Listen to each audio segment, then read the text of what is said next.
مرزا اپنی اکثر ویڈیوز میں ایک خطبہ پڑھتا ہے جس کا صحیح سند کے ساتھ کوئی ثبوت نہیں ہے، لیکن جب مرزے سے اس کے متعلق پوچھا گیا تو مرزا حقیقت کو تسلیم کرنے کی بجائے جھوٹ پر جھوٹ بولتا چلا گیا۔ جی نیکسٹ کوشچن ہے، علی بھائی اکثر لیکچرز کے آغاز میں جو مسنون خطبہ پڑھتے ہیں، جامعہ ترمذی کی اس حدیث کو مشکوٰۃ المصابیح کی حدیث نمبر 3149 کے فٹ نوٹ پہ ضعیف لکھا ہے، حقیقت حال کیا ہے، اس کی وضاحت کر دیں۔ اس حدیث کو شیخ البانی تو صحیح کہتے ہیں، لیکن وہ شواہد کی بنیاد کے اوپر، باقی یہ صحیح ہے کہ اصول محدثین پہ یہ حدیث سخت ضعیف ہے،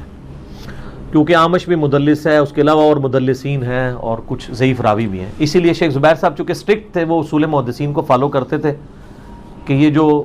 ہم خطبہ پڑھتے ہیں اس کے بارے میں جو حدیث ہے، وہ حدیث اسپیسیفکلی جس میں سارا خطبہ ایک جگہ ترمذی کی،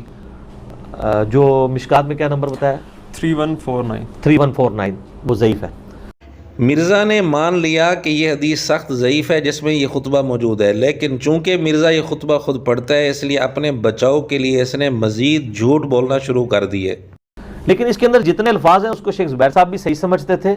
دوسری احادیث کی بنیاد کے اوپر۔ زبیر صاحب نے کہاں لکھا ہے کہ یہ سارے الفاظ دوسری احادیث سے چونکہ ثابت ہیں لہذا یہ الفاظ صحیح ہیں، کیونکہ باقی احادیث میں یہ نبی علیہ السلام کے خطبات میں یہ الفاظ ملتے ہیں، جیسا کہ ہم جو سٹارٹ میں پڑھتے ہیں ان الحمد للہ نحمدہ ونستعینہ ونستغفرہ، تو یہ نبی علیہ السلام سے صحیح مسلم میں الفاظ ثابت ہیں۔ مرزا خود ہی کہتے ہیں کہ غریب تو بدتمیز، مرزا جی صحیح مسلم میں یہ الفاظ نہیں ہیں ونستغفرہ، ہوا صحیح مسلم میں حدیث ہے، اور کہا کہ اے محمد صلی اللہ علیہ وآلہ وسلم، میں یعنی جنات کا، آسیب، ان چیزوں کا علاج کرتا ہوں، تو اگر آپ یعنی مناسب سمجھیں تو میں آپ کا علاج کر دیتا ہوں، اگر آپ کے ساتھ یہ ایشو ہے تو آپ بتائیں کہ آپ کے ساتھ کیا مسئلہ ہے۔ تو نبی علیہ السلام نے کہا ان الحمد للہ نحمدہ ونستعینہ ونستغفرہ ونعوذ باللہ من شرور انفسنا ومن سیئات اعمالنا۔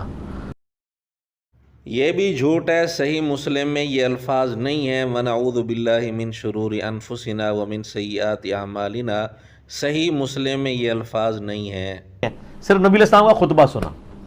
قرآن میں تو پھر اور جان ہے، تو یہ والے پہلے الفاظ جو ترمذی والے ہیں تو مسلم شریف میں ہیں۔ بالکل جھوٹ ہے، ترمذی والے الفاظ صحیح مسلم میں نہیں ہیں، ونعوذ باللہ من شرور انفسنا ومن سیئات اعمالنا، یہ الفاظ صحیح مسلم میں نہیں ہیں۔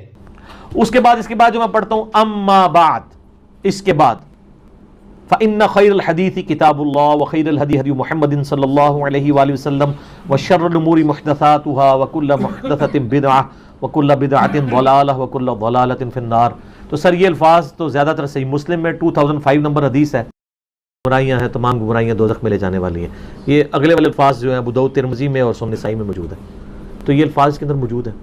یہاں بھی مرزا نے دھوکہ دیا ہے، یہ جو الفاظ ہیں کل ضلالۃ فی النار، یہ سنن نسائی میں ہیں تو صحیح، لیکن نسائی کے اندر جس روایت میں یہ الفاظ ہیں اس میں سفیان ثوری مدلس راوی ہے، ان سے روایت ہے، مرزے کے اپنے اصول کے مطابق وہ روایت ضعیف ہے۔ خلاصہ یہ ہے کہ مرزا اپنی اکثر ویڈیوز میں جو خطبہ پڑھتا ہے اس کی سند ضعیف ہے، لیکن مرزے نے اس حقیقت کو تسلیم کرنے کی بجائے جھوٹ بولنا شروع کر دیے۔ جس بندے کی ویڈیو کی ابتدا ہی ضعیف حدیث سے ہو رہی ہو وہ دعوے کرتا پھرتا ہے کہ ہم تو ضعیف حدیث بیان ہی نہیں کرتے۔